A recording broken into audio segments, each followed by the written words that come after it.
Albert Einstein کا دماغ چوری کیوں ہوا اور یہ کس نے کیا؟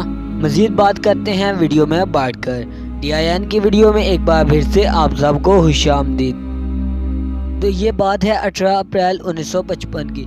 دوپہر کے وقت جب البرٹ آئنسٹائن نے وفات پائی تو موقع واردات پر موجود ایک ڈاکٹر نے ان کا دماغ چوری کر لیا۔ حالانکہ البرٹ آئنسٹائن نے کہا تھا کہ ان کی لاش کے ساتھ کسی قسم کی بھی کوئی بھی چھیڑ چھاڑی نہیں کی جائے گی، لیکن پھر بھی کس طرح ڈاکٹر نے پروپیگنڈا کے ذریعے ان کا دماغ چوری کر لیا، مزید بات کرتے ہیں ویڈیو میں بیٹھ کر۔ لیکن اس سے پہلے اگر آپ نے اس ویڈیو کے بارے میں رائے دینی ہے تو پلیز مکمل ویڈیو دیکھنے کے بعد ہی دیجیے گا۔ تو چلیے آئیے موضوع کا باقاعدہ آغاز کرتے ہیں۔ شاید البرٹ آئنسٹائن کو یہ معلوم تھا کہ ان کے مرنے کے بعد ان کی لاش چرا لی جائے گی یا پھر ان کے جسم کا کوئی حصہ الگ کر کے اس پر طرح طرح کے ایکسپیریمنٹ کیے جائیں گے۔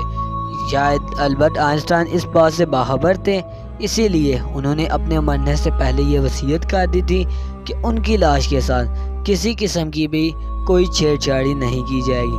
انہیں جلا کر ان کی راکھ کو کسی الگ جگہ پر، کسی ایسی جگہ پر جہاں پر کوئی شخص نہ جاتا ہو، وہاں پر پھینک دی جائے تاکہ جو بت پرست لوگ ہیں ان کی راکھ کی پوجا نہ کریں یا ان کو بت نہ بنا بیٹھیں۔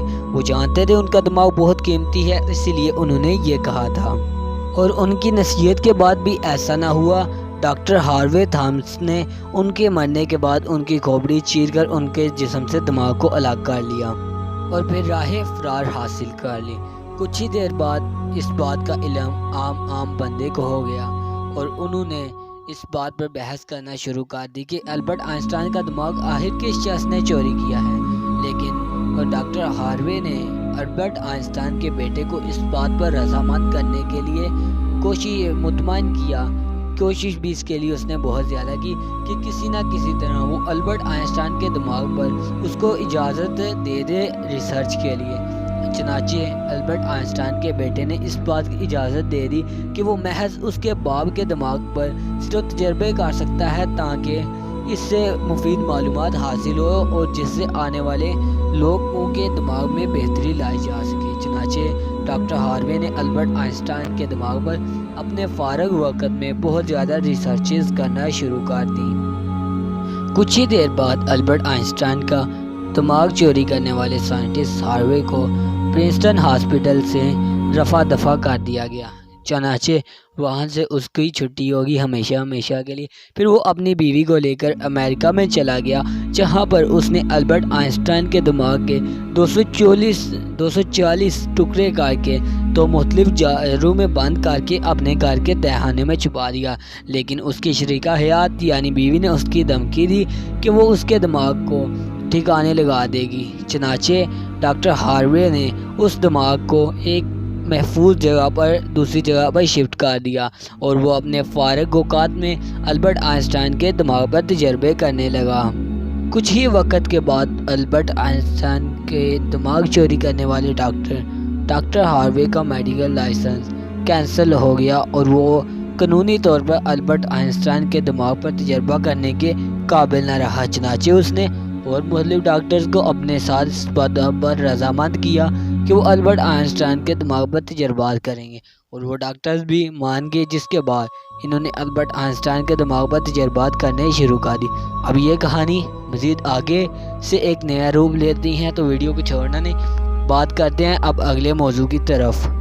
البرٹ آئنسٹائن کے دماغ پر پہلی تحقیق 1985 میں سامنے آئی، یعنی منظر عام پر آئی، جس کے مطابق البرٹ آئنسٹائن کے دماغ پہ جو نیورونز ہیں وہ عام لوگوں کے مقابلے میں کافی زیادہ تھی، جس کی وجہ سے البرٹ آئنسٹائن دوسرے لوگوں سے کہیں زیادہ گنا عقل مند تھا۔ اس کے علاوہ البرٹ آئنسٹائن کے دماغ پر 5 اور ریسرچز بھی کی گئی ہیں، جن کے بارے میں کسی اور ویڈیو میں یا اسی ویڈیو میں ان کا آگے ذکر کرتا ہوں۔ ان سائنسدانوں نے البرٹ آئنسٹائن کے دماغ کا موازنہ صرف ایک اور شخص کے دماغ پر کیا گیا تھا، جو کہ البرٹ آئنسٹائن کے دماغ کو عام لوگوں سے مختلف ہونے کا ثبوت دیتی ہیں۔ موجودہ دور کے سائنسدان ان سے انکار کرتے ہیں کیونکہ البرٹ آئنسٹائن کا موازنہ صرف ایک ہی شخص کے دماغ سے کیا گیا تھا۔